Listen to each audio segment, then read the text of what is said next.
لقد كان لكم في رسول الله أسوة حسنة لمن كان يرجو الله واليوم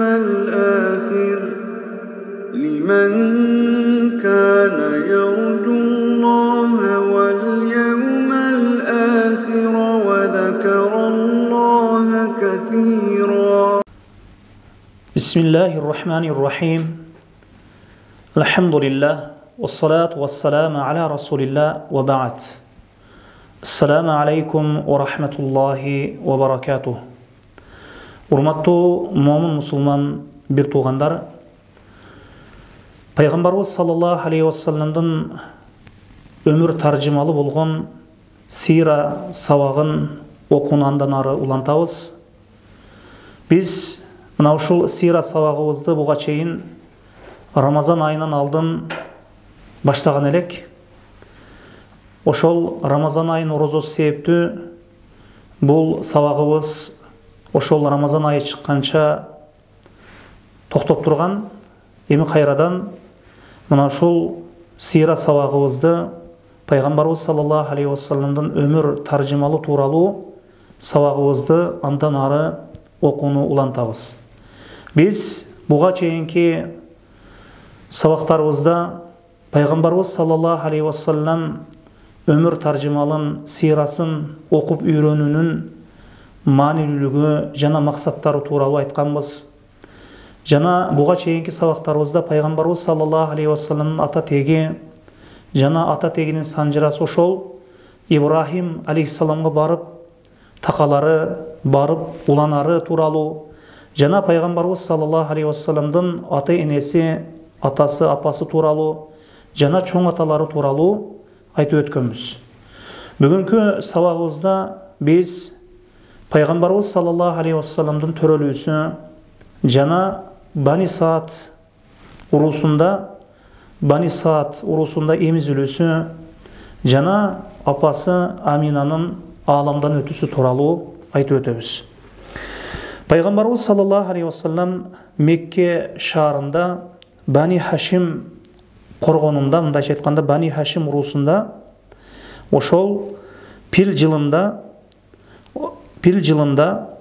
Рабиул Ауал айынын 9-күнү же кээ бир риваяттарга көрө 12 күнү ошол дүйшөмбү күнү таңында дүйнөгө келген. Эң сахихрагы бул китеп боюнча, мына ушул биз окуп жаткан Равдатул Анвар китеби боюнча сахихрагы ошол Рабиул Ауал айынын 9-күнү деп келет экен. Эми пайгамбарыбыз саллаллаху алейхи вассаламдын маулуду ошол төрөлгөнүнүн анык датасы боюнча аалымдар ихтилаф кылышкан, мындайча айтканда талаш тартышкан. Эч бир аалым пайгамбарыбыз саллаллаху алейхи вассаламдын төрөлүүсүнүн анык датасын анык келтирип бере алган эмес. Бул туурасында аалымдар ортосунда талаш тартыш бар. Кыскасы, пайгамбарыбыз саллаллаху алейхи вассалам пил окуясынан кийин кээ бир риваяттарга көрө 30 жылдан кийин, кээ бир риваяттарга көрө 40 жылдан кийин, кээ бир риваяттарга көрө 10 жылдан кийин дүйнөгө келген. Ошол Рабиул Ауал айынын 12-күнү же 8-күнү, 9-күнү, 10-күнү мына ушундай риваяттар айтылган. Эми баса белгилеп айтып кете турган нерсе, пайгамбарыбыз саллаллаху алейхи вассалам ошол маулудун, мындайча айтканда туулган күнүн белгилөө бул дурусбу? Албетте бул дурус эмес. Бул динге кирип калган бидат иштерден болуп саналат. Пайгамбарыбыз саллаллаху алейхи вассалам айтат: "Мен амила амалан лайса алейхи амруна фаху раддун." Ким бир иш кылса, ошол иши биздин ишибизге дал келбесе, ал иши кайтарылат деген. Мына ошондуктан пайгамбарыбыз саллаллаху алейхи вассалам өмүрүнүн аралыгында бир жолу өзүнүн туулган күнүн белгилеп, шан шөкөттөп, сахабаларын топтоп, жыйнап мындай туулган күндү өткөргөн эмес, белгилеген эмес. Жана пайгамбарыбыз саллаллаху алейхи вассаламдын аялы Айша радыйаллаху анха дагы пайгамбарыбыз саллаллаху алейхи вассаламдан кийин 40 жыл жашаган. Мына ушул энебиз дагы бир жолу пайгамбарыбыз саллаллаху алейхи вассаламдын туулган күнүн белгилеп бир өткөргөн эмес. Жана пайгамбарыбыз саллаллаху алейхи вассаламдын эң жакын сахабалары Хулафай Рашидин Абу Бакр, Умар, Усман, Али радиаллаху анхумдардагы бир жолу пайгамбарыбыз саллаллаху алейхи вассаламдын туылган күнүнү белгилешкен эмес. Мына ошондуктан бул динде жок нерсе. Мындай нерселерден, мындай бидат иштерден куллу бидатин далала, хадиске лайык ар бир бидат адашуу деген. Мына ошондуктан бул нерселерди мусулман киши таштаганы ошол шарият максатына, шариятка ошол таштаса шариятка туура иш, шариятка лайык туура иш туткан болот. Эми пайгамбарыбыз саллаллаху алейхи вассаламды ошол туылган жылыны, эми ошол милади жыл санак боюнча айта турган болсок, ошол милади жыл санак боюнча эми 571 жылы 22 апрелде дүйнөгө келген деп айтылат. Эми пайгамбарыбыз саллаллаху алейхи вассаламдын ошол төрөткөн, мындайча айтканда, ошол Аминаны төрөткөн пайгамбарыбыз саллаллаху алейхи вассаламды ошол Аминаны төрөткөн аял Шифа бинти Амр Умму Абдуррахман ибн Ауф болот экен. Амрдын кызы Шифа Абдуррахман ибн Ауф радиаллаху анхунун апасы болгон экен. Мына ушул аял пайгамбарыбыз саллаллаху алейхи вассаламдын апасы Аминаны төрөткөн экен. Жана пайгамбарыбыз саллаллаху алейхи вассаламдын апасы ошол төрөгөн кезде андан бир нур чыгып, Шам касырларыны, Шам сарайларыны жарытып жиберген экен. Жана пайгамбарыбыз саллаллаху алейхи вассалам төрөлгөн кезде анын чоң атасы болгон Абдул Мутталибке сүйүнчүлөнүп, ошол небере көргөндүгү сүйүнчүлөнгөндө ал киши сүйүнгөн бойдон, кубанычка толгон бойдон ошол сүйүнүп келип, пайгамбарыбыз саллаллаху алейхи вассалам колуна алып Кабага кирген экен. Жана ошол жерде Аллахка шүгүр айтып, дуа кылып, пайгамбарыбыз саллаллаху алейхи вассаламдын атыны ысмыны Мухаммад деп атап койгон экен. Мухаммад дегени ошол макталган дегени. Жана пайгамбарыбызга ошол атап, ошол акыйкасын берген экен. Жана 7-нчи күнү хатна кылдырган экен. Жана арабтардын адатына көрө ошол адамдарды чогултуп тамак берген экен. Жана пайгамбарыбыз саллаллаху алейхи вассаламды караган, бапесте мындайча айтканда караган аял, мындайча айтканда хадинатаху, ошол пайгамбарыбыздын мындайча айтканда нянкасы, мындайча айтканда пайгамбарыбызды ошол караган ошол аял Умма Айман болгон экен. Баракатул Хабашия деп атагы чыккан бул аялдын, бирок бул Хабаши аял болгон эмес, араб эле аял болгон. Ошол атасы Абдулланын чорусу болгон экен. Кийин пайгамбарыбыз саллаллаху алейхи вассалам муну ошол азат кылган. Кийин бул аял Умму Айман исламды кабыл кылган, жана хижрат кылган, жана пайгамбарыбыз саллаллаху алейхи вассаламдын өлүмүнөн кийин, ошол аламдан өткөндөн кийин 5 айдан кийин же 6 айдан кийин бул аял дагы аламдан өтүп кеткен экен. Эми пайгамбарыбыз саллаллаху алейхи вассалам ошол эмизген аялдар. Эми биринчи болуп пайгамбарыбыз саллаллаху алейхи вассалам төрөлгөн кезде биринчи болуп эмизген аял бул Суайба экен. Бул аял Абу Лахабтын күңү болгон экен, мындайча айтканда чорусу болгон экен. Бунун ошол эмчегем турган баласы Масрух болгон экен. Эми пайгамбарыбыз саллаллаху алейхи вассаламдан мурда бул аял Суайба Абу Лахабтын чорусу, бул аял Хамза ибн Абдул Мутталибти эмизген экен. Пайгамбарыбыз саллаллаху алейхи вассаламдын амекисини эмизген экен, Хамза радиаллаху анхуну. Андан кийин пайгамбарыбызды дагы эмизген, жана пайгамбарыбыздан кийин Абу Салама ибн Абдул Асад ал-Махзумиди дагы эмизген экен. Мына ушулар пайгамбарыбыз саллаллаху алейхи вассаламдын эмчектеш ага инилери болуп саналат. Кийин ошол пайгамбарыбыз саллаллаху алейхи вассалам төрөлүүсү тууралуу кабар келгенде Абу Лахаб мына ошол күңүнү, ошол Суайбаны, ошол пайгамбарыбызды ошол төрөлгөндүгүнүн сүйүнчүлөөсүнүн себебинен ошол сүйүнүп, ошол күңүнү азат кылып жиберген экен. Кийин пайгамбарыбыз саллаллаху алейхи вассалам пайгамбар болгон кезде пайгамбарыбыз саллаллаху алейхи вассаламга каттуу душмандык кылган, исламга каттуу душмандык кылган кишилердин бирине айланган Абу Лахаб. Бул тууралуу Масад сүрөсүндө да Кур'ан-ы Каримде таббат яда аби лахаби ва таб деп мына сүрө түшкөн. Эми пайгамбарыбыз саллаллаху алейхи вассалам Бани Саад урусунда болуусу. Арабтардын адатына көрө ошол арабтар ошол балдары төрөлгөн кезде ошол балдарыны эмизүүчү аялдарды талап кылуу менен ошол чөлдөрдөн, ошол жайлоолордон эмизүүчү аялдарды балдарына эмизип берүүсүн талап кылышып, мына ушундай иш тутушат эле. Бул арабтардын адаты болчу мурдаттан эле. Эми анткени муну мындай кылууларынын себеби ошол ар кандай оорулардан алыс болуп, ошол чың денелүү болуп, ушундай ден соолукта болуп өсүүлөрү үчүн мына ушундай иш тутушкан. Жана ошондой эле чыныгы араб тилине жакшы өздөштү, ошол бешиктен тартып эле бешиктей кезинен араб тилини жакшы өздөштүрүүлөрү үчүн мына ушундай ошол жайлоолордогу ошол тоолордун арасында жашаган адамдарга балдарын берип эмиздиришкен. Эми бул азыркы кезде дагы арабтардын адатында бар бул нерсе. Бул өтө ошол тоодо өскөн, кыштакта өскөн балдардын ошол ден соолугу өзгөчө болот, мындайча айтканда ден соолуктуу болот. Алар ооруй бербейт. Мындайча айтканда азыркы кезде биз балдарыбызды ошол багып чоңойткон кезде пактага ооруп, мындайча өтө эле бир бапестеп жиберебиз. Анан кичине эле суукка, кичине эле суук суу ичип койсо, кичине эле суукка ооруп кала турган болуп калды.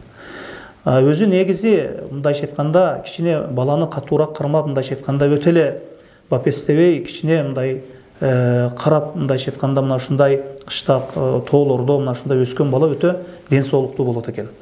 Мындайча айтканда анча-мынча ооруларга, мындайча айтканда ооруй бербейт, анча-мынча ооруларга ден соолугу баш бербейт. Мына ошондуктан мунун дагы өзүнүн бир хикматы бар экен. Эми Аллах Таала тагдыр кылып мына Бани Саад ибн Бакр ибн Хавазин уруларыдан бир топ аялдар ошол Меккеге бала эмизүүнү, ошол бала издеп, бала эмизип берүүнү талап кылып Меккеге келишти. Ошондо алар аялдарга пайгамбарыбыз саллаллаху алейхи вассаламды көрсөтүштү, көлдөлөң кылышты. Алардын баарысы пайгамбарыбыз саллаллаху алейхи вассаламдын жетимдиги себебинен баш тартышты. Анан ошол аялдардын артында, ошол эң артында келген ошол Халима бинти Абу Зуейб деген аял болгон. Мына ошол аял келсе, бүт жанагы алдын келген аялдар баарысы Меккедеги балдарды, эмчек эме турган балдарды баарысын алып кетип калышкан болот. Мына ошондо аргасыздан ошол пайгамбарыбыз саллаллаху алейхи вассаламды эмизүүгө алып кетүүгө туура келет. Бул Халиманын атасы Абу Зуейб болгон, күйөөсү болсо Абдулла ибн Харис болгон. Ал-Харис ибн Абдул Узза болгон. Бул экөөсү тең Бани Саад урусунан болгон. Саад ибн Бакр ибн Хавазин мына ушул урудан болгон. Эми бул ошол Абдулла ибн Харистин балдары, Халиманын балдары мына ушул. Ал-Харис ибн Абдул Уззанын балдары ошол пайгамбарыбыз саллаллаху алейхи вассалам менен ошол эмчектеш бир тууган болгондор Абдулла ва Унайс жана Жудама. Эми Жудаманы ошо Шайма деп да коюшкан экен, ошол лакабы ошол ысмынан үстөм келип кеткендиги үчүн. Жана пайгамбарыбыз саллаллаху алейхи вассалам ошол Халима эмизген экен. Эми ошол пайгамбарыбыз саллаллаху алейхи вассалам барган ошол эмизилген үйгө берекенин келүүсү. Пайгамбарыбыз саллаллаху алейхи вассалам ошол эмизүү аралыгында ошол үйдө пайгамбарыбыз саллаллаху алейхи вассаламдын эмизүү мөөнөтү аралыгында убагында ошол үйгө береке жаап калат да. Мына риваяттарда келет, мына ошол берекелерден айта турган болсок, Халима Маккага келет. Ошол кургакчылык аябай болгон күндөрдөн бир күн болот. Ошол аябай кургакчылык болуп кетет ошол күндөрү. Ошол убакытта аябай күндөр кургакчылык болуп кеткенде ошол Халима Меккеге карай башка аялдар сыяктуу эле жолго чыгат дагы. Анан бул аялдын ошол эшеги аябай арык болот. Араң эле баскан бир эшеги болот. Анан саап ичкен бир төбөсү болот. Мындайча айтканда саап ичкен уyu болгондой, адамдарда бир саап ичкен ошол аялдарда уyu болгондой, мына ушул аялда дагы бир нақатун ошол саап ичкен бир дагы бир сүт тамбаган, ошол кургакчылык себебинен, оттор жок болгондугу себебинен бир сүт тамчылабаган, сааса сүт чыкпаган бир саап ичкен төбөсү болот. Анан бир жаш кичинекей баласы болот. Ошол түнү менен ыйлаган ачлык себебинен жана уктабаган, жана ата-энесин дагы ыйлап уктатпаган бир кичинекей баласы болот. Мына ушундай абалда анан Маккага келет. Анан пайгамбарыбыз саллаллаху алейхи вассаламды келип алып, макул болуп, анан пайгамбарыбыз саллаллаху алейхи вассаламды ошол улоосуна, ошол эшегине, бир риваяттарга көрө ошол төбөсүнө миндирген кезде ошол пайгамбарыбыз саллаллаху алейхи вассаламды алдына отургузуусу менен жана көкүрөктөгү ошол сүтүнү берүүсү менен ошол көкүрөгүнө сүт толуп пайгамбарыбыз саллаллаху алейхи вассалам тойгончо ичет. Мындайча айтканда андан кийин ошол кичинекей баласы дагы тойгончо ичип, андан кийин экөө тең уктап калат. Кийин жанагы күйөөсү туруп ошол саап ичетирген төбөсүн караса, ошол төбөнүн желини сүткө толуп калган болот. Анан аны саап ичишип, аябай тою ичишип, мына ошол түндү өтө рахат, жыргалчылык менен өткөрүшөт. Анан ошол кайра өзүнүн жайлоосуна, ошол өзүнүн турган жерине кайткан кезде, Бани Саад урусуна кайткан кезде, ошол Халима ошол келген ошол эшегине минип, ошол төбөсүнө минип, ошол эшегине минип кайра кайткан кезде, ошол пайгамбарыбыз саллаллаху алейхи вассалам учкаштырып, ошол алдына алып же кайра артына кайткан кезде, бардык жолдогу ошол эшек минип алган аялдарды же төбө минип алган адамдарды баарысын басып алдына өтүп кетет. Анан эч бири ошол Халима минип алган эшекке эч кими артынан жетпей коет. Бул дагы бир мужизалардан, бир таң калыштуу бир иштерден.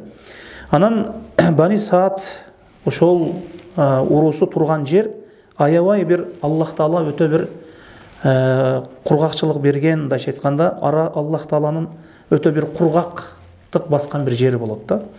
Анан ошол жерде пайгамбарыбыз саллаллаху алейхи вассалам барышы менен ошол Халиманын койлору, желиндери толуп, ошол иштери, мындайча айтканда, аябай курсактары тойгон абалда, желиндери сүткө тойгон абалда келишет.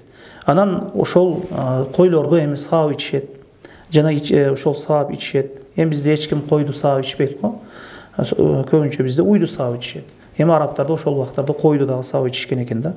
Мына ошондой бир инсан бир койуну саабай турган болсо, же саабай турган болсо, же төбөсүн саабай турган болсо, бир тамчын дагы сүт түшпөгөн жерде Халиманын койлору, Халиманын ошол төбөсү сүт берет. Желиндери толуп келет. Мына ушундай жакшылык Аллах Таала тарабынан көбөйө берди. Мына ошол эмизүү мөөнөтү бүткөнгө чейин. Анан мына ушинтип 2 жыл өтүп кетти. Анан пайгамбарыбыз саллаллаху алейхи вассаламды 2 жылдан кийин Халима эмчектен чыгарды. Мына ошол убакта пайгамбарыбыз саллаллаху алейхи вассалам өзүнө келип, мындайча айтканда, күч кубатка толуп калган эле. Мындайча айтканда, басып калган эле 2 жылдан кийин. Күч кубатка толуп калган эле. Эми пайгамбарыбыз саллаллаху алейхи вассалам ошол эмизүүдөн кийин дагы, эмчек эмизүүдөн кийин дагы Бани Саад урусунда калуусу. Халима пайгамбарыбыз саллаллаху алейхи вассаламды ар бир 6 ай сайын апасына алып келип зиярат кылып турган. 6 ай сайын бир жолу, 6 айда бир жолу пайгамбарыбыз саллаллаху алейхи вассаламдын апасы ошол көрүп турган. Кийин кайра ошол өзү Бани Саад уруларына кайра алып кетип турган. Анан мына ошол эмизүү мөөнөтү бүткөндөн кийин, эмчектен чыгаргандан кийин пайгамбарыбыз саллаллаху алейхи вассаламды ошол апасына аябай аракет кылды да, балаңызды да калтырсаңыз дегендей. Анан ошол пайгамбарыбыз саллаллаху алейхи вассаламдан берекени, жакшылыкты көргөндөн кийин мына ушундай нерсени пайгамбарыбыздын апасынан аябай талап кылды. Ошол кичине чоңойгонго чейин дагы калуусуну суранып. Анан Маккада ваба оорусу болгондо эле ошол вирус оорусу, мына ушул вирус ваба оорусу болгону себеп, анын ошол пайгамбарыбыз саллаллаху алейхи вассалам дагы мына ушул ооруга чалдыгып калбасын деген максатта буга макул болуп, да кайра ошол Бани Саад урусунда пайгамбарыбыз саллаллаху алейхи вассалам кичине чоңойгонго чейин кала турган болду. Ошол андан кийин буга ыраазы болду пайгамбарыбыз саллаллаху алейхи вассалам апасы. Андан кийин Халима кайра сүйүнгөн абалда пайгамбарыбыз саллаллаху алейхи вассаламды алып кетти кайра. Кийин пайгамбарыбыз саллаллаху алейхи вассалам дагы 2 жылдай турду ошол жерде, ошо Бани Саад урусунда. Кийин бир гарибатун таң калыштуу бир окуя болуп өттү. Халима мына ушул окуядан кийин корккондон пайгамбарыбыз саллаллаху алейхи вассаламды апасына кайтарып берди. Мына ушул окуя Шакку Садр окуясы, мына ушул көкүрөк жаруу окуясы, көкүрөк жарылуу окуясы болот. Эми Шакку Садр бул тууралуу Анас радиаллаху анхудан келген экен хадис. Анас радиаллаху анху айтат, чындыгында пайгамбарыбыз саллаллаху алейхи вассалам балдар менен бирге ойноп жаткан кезде ага Жебрейил келди дейт. Жебрейил келип пайгамбарыбыз саллаллаху алейхи вассаламды кармап, ошол кайра ошол жерге жаткырып, ошол көкүрөгүнү жарып, жүрөгүнү алды дейт. Жүрөгүнү алып, андан бир уюк канды алып таштады. Жана бул шайтандын үйлүшү, мындайча айтканда, шайтандын насибеси деди. Кийин аны алтындан болгон бир идиште замзам суусу менен жууп, кайра пайгамбарыбыз саллаллаху алейхи вассалам жүрөгүнүн ордуна коюп, кайра ошол жерде өзүнө келтирип койду дейт. Кайра ошол нерсени өзүнө келтирип койду да, өз ордуна келтирип койду. Эми бул Аллахтын каалоосу менен боло турган иштер. Андан кийин ошол пайгамбарыбыз саллаллаху алейхи вассалам менен бирге ойноп турган балдар ошол нерсени ошол көрүп, ошол пайгамбарыбыз саллаллаху алейхи вассалам эмизген апасына кайра чуркашты. Эмизген аялга, Халимага. Фақалу инна Мухаммадан қад қутил, қад қатал, же қад қутил. Алар айтышты, чындығында Мухаммадты өлтірішті деді да. Өлтірді деді. Анан пайғамбарыбыз саллаллаху алейхи вассаламге қайрат ошол келіп чурқап келишкенде, ошол шашып, ошол пайғамбарыбыз саллаллаху алейхи вассаламдын алдына келишкенде, пайғамбарыбыздын өңү кубарып, жүзү кубарып кеткен экен да, жүзү кубарып, өңү бир өзгөрүп кеткен экен. Анас радиаллаху анху айтат, ошол пайғамбарыбыз саллаллаху алейхи вассаламдын көкүрөгүндөгү сызыкты, ошол белгини, ошол асарды, ошол нерсени мен пайғамбарыбыз саллаллаху алейхи вассалам көкүрөгүндө көргөнмүн, ошол изди дейт. Ошол көкүрөгүндөгү жарылган жерде ошол мындайча айтканда тигилгенби же ошол жамалганбы, ошол изди, ошол сызыкты мен көргөнмүн дейт. Көкүрөгүндө тургандыгын дейт. Андан кийин пайғамбарыбыз саллаллаху алейхи вассаламды боорукер энесине кайтарып беришти. Кийин мына ушул окуядан кийин пайғамбарыбыз саллаллаху алейхи вассалам Маккага кайтты. Ошол көкүрөк жарылуу окуясы болуп өткөндөн кийин апасынын алдында, ошол Аминанын алдында үй бүлөсү менен 2 жылдай турду. 2 жылдан кийин пайгамбарыбыз саллаллаху алейхи вассалам 6 жашка чыгып калган болот. Ошондо апасы пайгамбарыбыз саллаллаху алейхи вассалам менен бирге Мадинага сапар кылды. Ошол атасынын кабырын зыярат кылуу үчүн жана ошол таякелери Бани Ади ибн Наджарды зыярат кылуу үчүн. Ошону менен ал Амина менен биргеликте ошол сапарда Абдул-Мутталиб да бирге болгон экен, жана анын кызматчысы Умма Айман дагы бирге болгон экен, пайгамбарыбыз саллаллаху алейхи вассалам караган аял. Анан ошол Мадинада 1 айдай турушту.